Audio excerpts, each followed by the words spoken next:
আসসালামু আলাইকুম। আজকে আমি তৈরি করব নারকেলের পাকান পিঠা। তো চলুন দেখে নেই কীভাবে এটা তৈরি করি। তো প্রথমে আমি নারকেল কোড়ানো নিয়েছি 2 কাপের মতো, আর চিনিটা আমি পরিমাণ মতো দিয়ে দিয়েছি।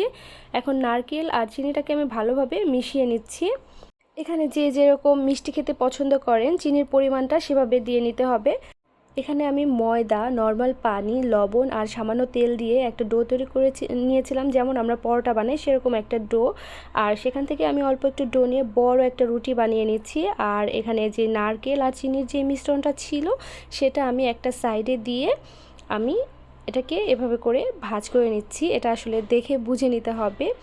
আর আমার কাছে একটা কাটার ছিল, আমি সেই কাটার দিয়ে এভাবে করে এটাকে কেটে নিচ্ছি। আমি এপাশে আরও একটু করে নারকেল দিয়ে দিচ্ছি, আর এভাবে করে আমি আরও একটা ভাঁজ দিয়ে নিচ্ছি।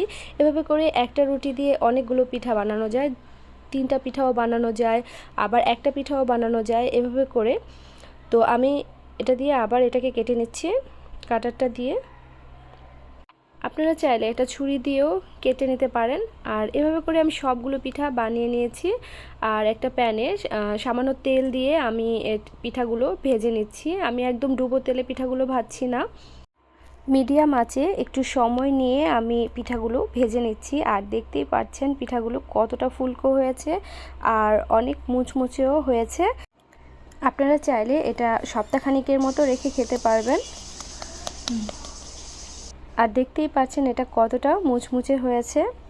তো আশা করছি আমার আজকের রেসিপিটি আপনাদের কাছে ভালো লেগেছে। আজ এখানেই বিদায় নিচ্ছি। আল্লাহ হাফেজ।